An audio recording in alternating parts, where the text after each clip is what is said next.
Hi you guys, and welcome to our next project of the semester. For this project, we're going to be creating a self-portrait using graphite pencils on regular drawing paper, and we're going to be using what's called the grid method in order to replicate your photograph onto your paper. So let's go ahead and get started. Your first vocabulary word is portrait, and a portrait is a work of art that portrays a specific person or a group of people. On the other hand, a self-portrait is a work of art that portrays the artist. Now let's talk about some artists who are famous for creating portraits. Frida Kahlo is a famous female Mexican artist from the 20th century who painted self-portraits, artifacts from Mexican culture, and depictions of physical and mental struggles. So Frida Kahlo was born in Mexico. She was born to a German father and a Mexican mother, and she actually had polio as a child. And during her recovery, she returned to her childhood hobby of art with the idea of becoming an artist. And at that age, she was about 18, and she had already kind of been on track to go to medical school, but she changed her mind and decided to go the route of an artist. In 1927, she joined the Mexican Communist Party, and that's where she met her future husband, Diego Rivera, who is also a well-known artist, and they got married in 1928. Their marriage was less than perfect. There was a lot of affairs and divorce and drama going on, and so a lot of that pain you can see depicted in her paintings. And she started out by getting a solo exhibition in New York City in 1938. And after that, that was a success, and so she had another exhibit in Paris in 1939. After that, the Louvre, a famous art museum in Paris, as I'm sure many of you know, purchased a painting from her, making her the first Mexican artist to be featured in their collection, which was a huge deal.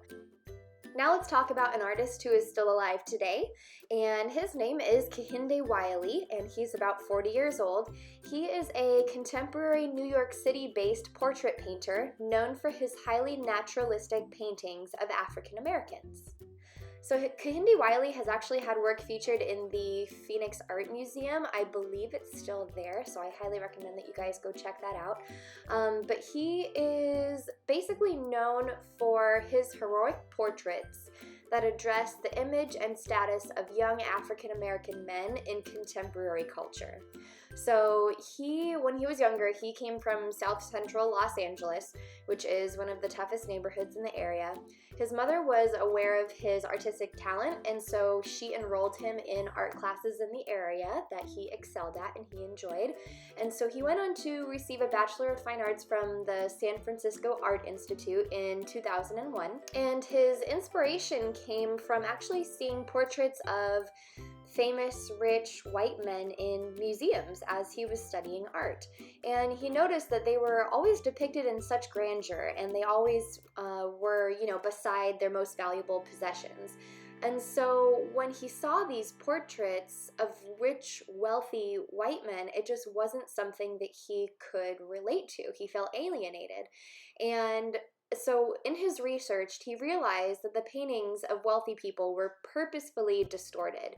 The message had been codified to wealth and power. The wealthy would commission these paintings where they would be draped in their finest jewels and dressed in their most expensive clothing, but they would pose in a less masculine manner, yet still have the power associated with their wealth.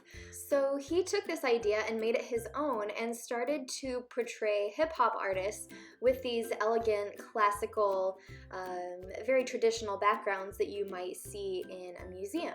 And he gained a lot of attention, and he even went on to be commissioned by Barack Obama to do a portrait of him, which is the one that you see on the screen right here. So he's become pretty popular in today's art world, and I really want to have him as our inspiration for your portraits that you're going to create for this project.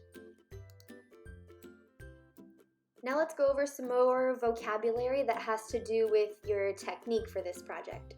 So value is the lightness or darkness of a color. Remember back in one of the very first projects where one of the exercises was to try out all of the different numbers of pencils?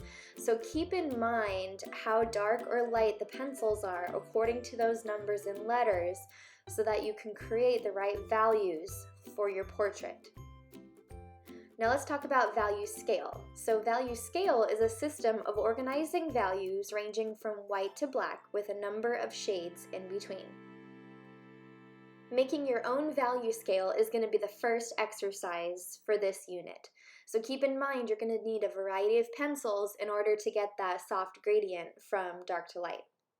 Now your next vocabulary word is proportion, which is the relative size of parts of a whole. And proportion is really important when we're talking about someone's face, right? So the method that we're going to use for this project is called a grid drawing. Now, a grid drawing is a method in which the artist lightly draws a grid of an equal number of squares on their reference photo and their artwork, and works square by square to draw the image. Here are a couple of examples of using the grid method to transfer a picture. What you'll need to do first is to use a ruler to lightly grid your paper into 2-inch squares. So that's going to be your piece of Bristol paper that you'll use to draw your portrait on.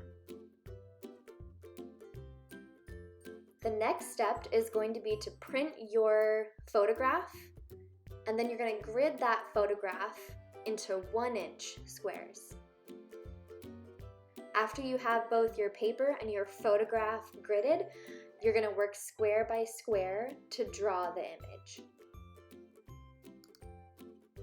Now, the style of art that we're studying for this particular project is called photorealism. Now, like I said, you guys are going to be creating a self-portrait, so you want this to look realistic. You want it to look like you. So, photorealism is a genre of art in which the artist studies a photograph and then attempts to reproduce the image as realistically as possible. So, to make sure that we're drawing facial features that look realistic, your exercise number 2 is going to be to practice drawing an eye, a nose, and a mouth. You can use these reference images right here to help you step by step. And this is kind of an example of what I would like your final product to look like. So after you create your self-portrait grid drawing, you're going to cut it out and then put it on a patterned background.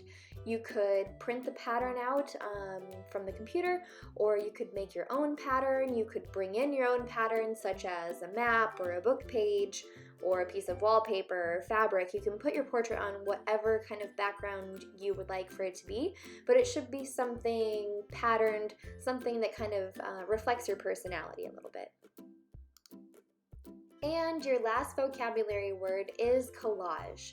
So collage is a piece of art made by sticking different materials, such as photographs and pieces of paper or fabric, onto a backing. So technically what our project is a collage, because we're putting our drawing, our grid drawing self-portrait, on top of a patterned background by cutting it out and gluing it on there. All right, have fun with this one, guys.